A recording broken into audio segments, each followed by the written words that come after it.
Era de madrugada cuando la Tierra decidió tragarse ciudades enteras.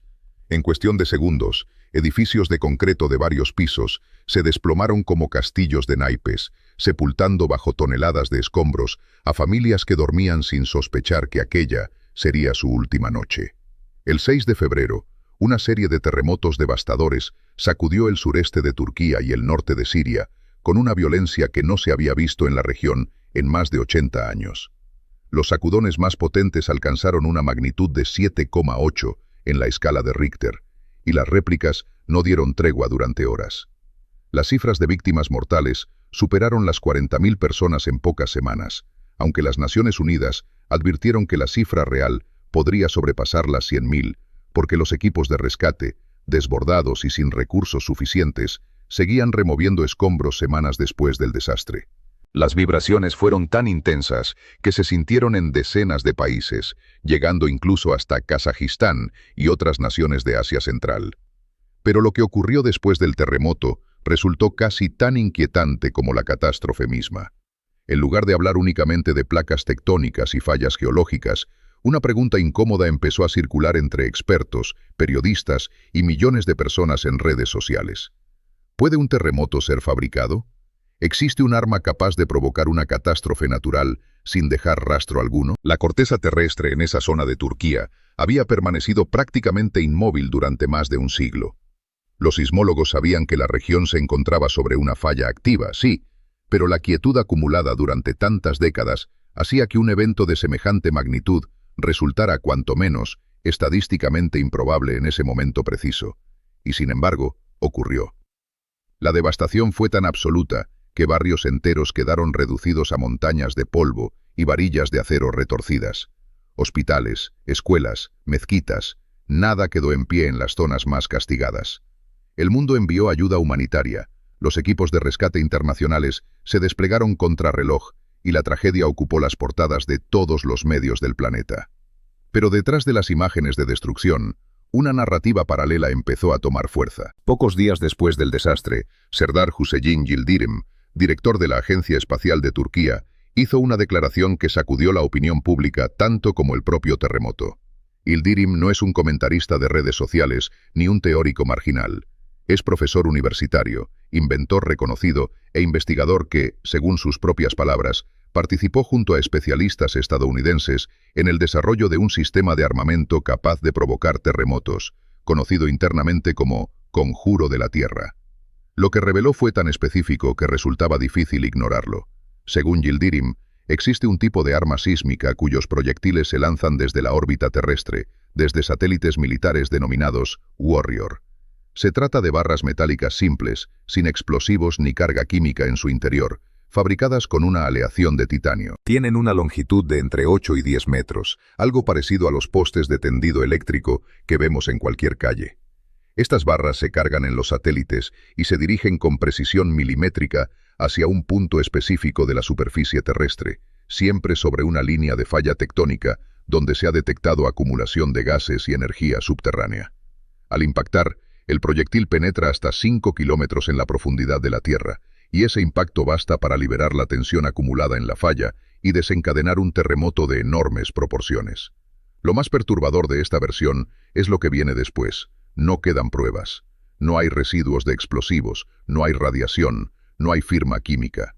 En el peor de los casos, alguien encontraría una barra metálica enterrada a kilómetros de profundidad, algo que jamás se buscaría entre los escombros de una catástrofe que el mundo entero asume como natural. A esta hipótesis se sumó un detalle que para los defensores de la teoría no puede ser casualidad.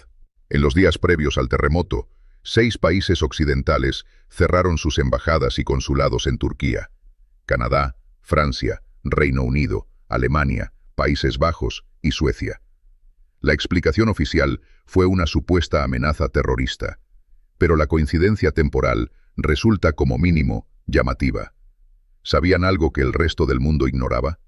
¿Tenían información privilegiada sobre lo que estaba a punto de suceder?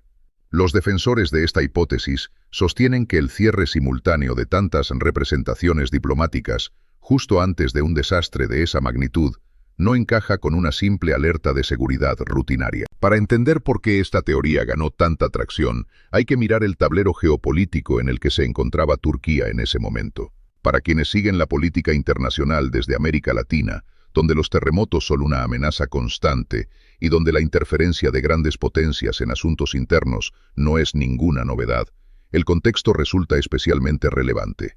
Turquía, bajo el liderazgo de Recep Tayyip Erdogan, llevaba años jugando un papel cada vez más independiente en el escenario mundial. A diferencia de la mayoría de los miembros de la OTAN, que siguen fielmente la línea de Washington en política exterior, Ankara había trazado su propio camino. Erdogan mantenía relaciones simultáneas con Occidente y con Moscú, compraba sistemas de defensa antiaérea rusos, desafiando las advertencias de Estados Unidos, mediaba en conflictos regionales sin pedir permiso, y lo más importante para esta historia, bloqueaba el ingreso de Suecia y Finlandia a la OTAN, algo que exasperaba a Washington y a Bruselas, en pleno contexto de tensión con Rusia. Pero había algo más. En los meses previos al terremoto, Turquía había avanzado de manera decidida en la construcción de un gran centro de distribución de gas natural, junto con Rusia, un proyecto que permitiría reintroducir el gas ruso en Europa a través de territorio turco. Era una jugada audaz. Mientras la Unión Europea intentaba desacoplarse energéticamente de Moscú, Erdogan se ofrecía como puente, como el intermediario indispensable que controlaría la llave del gas hacia el continente. Y estaba a punto de lograrlo. El terremoto dañó severamente la infraestructura necesaria para ese proyecto. Terminales petroleras, puertos y rutas logísticas quedaron inutilizados o gravemente afectados. El golpe no fue solo humanitario, fue también un golpe a las ambiciones geopolíticas de Ankara. Y las coincidencias no terminan ahí. El terremoto golpeó con especial fuerza precisamente aquellas provincias turcas donde la composición étnica es más compleja, zonas con una importante población kurda y con tensiones sociales latentes que cualquier crisis puede convertir en polvorín. La catástrofe obligó al gobierno turco a volcar todos sus recursos en la reconstrucción, desviando su atención de la política exterior y debilitando a Erdogan justo cuando enfrentaba unas elecciones presidenciales que se celebrarían pocos meses después. La oposición turca, que según varios analistas contaba con apoyo externo, aprovechó el desastre para intensificar sus críticas contra el presidente, acusándolo de negligencia en la construcción, de lentitud en la respuesta y de incapacidad para proteger a su pueblo. Si alguien hubiera querido diseñar un escenario perfecto para debilitar a Erdogan sin disparar un solo tiro, difícilmente habría podido imaginar algo más eficaz que lo que ocurrió aquel 6 de febrero. El periodista Hayala Muasin, que tampoco duda de que el terremoto fue provocado, añadió otro elemento al rompecabezas. Según él, la catástrofe se produjo poco después de que el ministro del Interior turco, Süleyman Soylu, exigiera públicamente a Estados Unidos que retirara sus manos sucias de Turquía y de que el propio Erdogan declarara en un discurso que Israel era el principal enemigo de la humanidad, instando al mundo a enfrentarlo. Muasin reconoce que provocar un terremoto artificial requeriría en principio una detonación de enorme potencia, algo así como una bomba nuclear subterránea, lo cual no pasaría desapercibido para los sistemas de detección sísmica de todo el planeta. Pero aquí es donde la historia se vuelve aún más inquietante. Científicos del Instituto de Sismología de Helsinki han planteado que existen métodos más silenciosos. Uno de ellos involucra los generadores magneto-hidrodinámicos, conocidos como MHD, dispositivos que pueden montarse sobre un camión de carga convencional y que son capaces de enviar potentes impulsos electromagnéticos hacia las profundidades de la corteza terrestre. Según esta línea de investigación, esos impulsos podrían desestabilizar las tensiones acumuladas en una falla geológica y provocar un terremoto sin necesidad de ninguna explosión. Lo más alarmante es que esta tecnología no es ciencia ficción. Los primeros generadores MHD se desarrollaron en la década de los 70 del siglo pasado.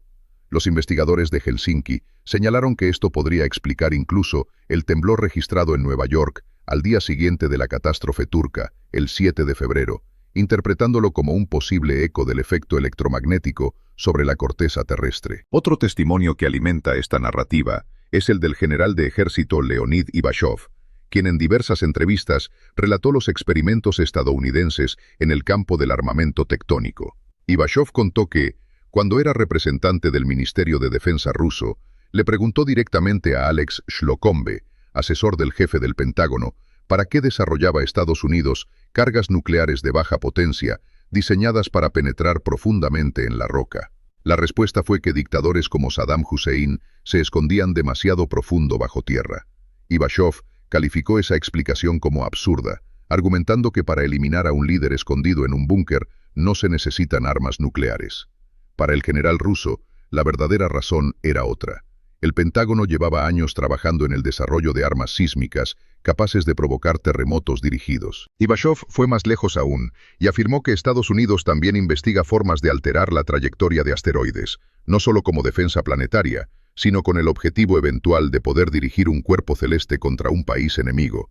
Un escenario que, de ser posible, representaría un nivel de destrucción sin precedentes en la historia de la guerra. Pero hay un detalle concreto que conecta directamente el terremoto turco con la presencia militar estadounidense en la zona. Una publicación turca señaló que, justo antes del terremoto, el destructor estadounidense Nietzsche entró en el puerto de Estambul. El mismo buque había sido avistado frente a las costas turcas en agosto de 1999, cuando ocurrió el devastador terremoto de Izmit, que dejó cerca de 17.000 muertos. ¿Qué relación podría existir entre un destructor de la Armada estadounidense y los procesos tectónicos en las profundidades de la Tierra? La respuesta que ofrecen quienes defienden esta hipótesis conduce inevitablemente a un nombre: HAARP. HAARP, por sus siglas en inglés, es un proyecto de investigación científica ubicado en Alaska, bajo supervisión del Pentágono, que lleva más de 25 años en funcionamiento.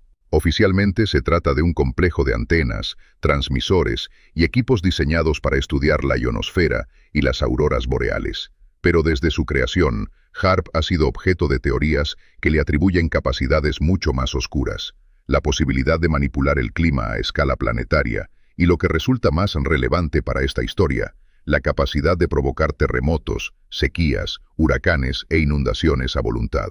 Los defensores de esta hipótesis sostienen que la investigación de auroras boreales es solo una fachada y que el verdadero propósito del proyecto es desarrollar un arma geofísica de alcance global. Según los periodistas que investigaron la presencia del Nietzsche en aguas turcas, el destructor llevaría instalado un generador desarrollado en el marco del proyecto HAARP, capaz de emitir un impulso electromagnético de alta frecuencia dirigido hacia las profundidades de la Tierra, lo suficientemente potente como para desencadenar movimientos tectónicos y con ellos un terremoto letal. Si esta tecnología existiera tal como la describen sus defensores, estaríamos ante el arma perfecta. Un arma que no deja cráter, que no produce hongo nuclear, que no libera radiación detectable, que no viola ningún tratado internacional porque oficialmente no existe, y que permite a quien la emplea esconderse detrás de la explicación más antigua y más creíble del mundo. Fue la naturaleza. Cada víctima se contabiliza como muerte por desastre natural. Cada edificio destruido se atribuye a la mala construcción o a la fatalidad geológica. Y mientras los equipos de rescate buscan sobrevivientes entre los escombros, nadie busca pruebas de un ataque, porque nadie cree que haya habido uno. La pregunta incómoda que cierra esta historia no tiene respuesta fácil, y quizá ese sea precisamente su propósito. Si miramos el mapa de los límites de las placas tectónicas del planeta, encontramos algo que los sismólogos conocen bien, pero que rara vez se dice en voz alta. Tanto en el caso de Japón, con la catástrofe de Fukushima, como en el de Turquía, las zonas más devastadas se encuentran exactamente sobre líneas de falla, donde la energía acumulada durante siglos necesitaría apenas un empujón para liberarse. La naturaleza ya había cargado el arma. Según esta versión, alguien solo habría tenido que apretar el gatillo. Y eso es lo que convierte a esta hipótesis en algo tan difícil de descartar como de demostrar. No se necesita crear un terremoto desde cero. Bastaría con ayudar a que las antiguas estructuras subterráneas se deslicen, y el resto lo haría la propia Tierra. Un arma que utiliza al planeta contra sí mismo. Un arma que no deja rastro. Un arma cuya mejor coartada es la geología. Y mientras la ciencia oficial asegura que lo ocurrido en Turquía fue un fenómeno puramente natural, la pregunta sigue flotando en el aire, sin respuesta definitiva, como el polvo que tardó semanas en asentarse sobre las ruinas de ciudades que alguna vez estuvieron llenas de vida. ¿Fue la Tierra? ¿O fue alguien que aprendió a hablar su idioma?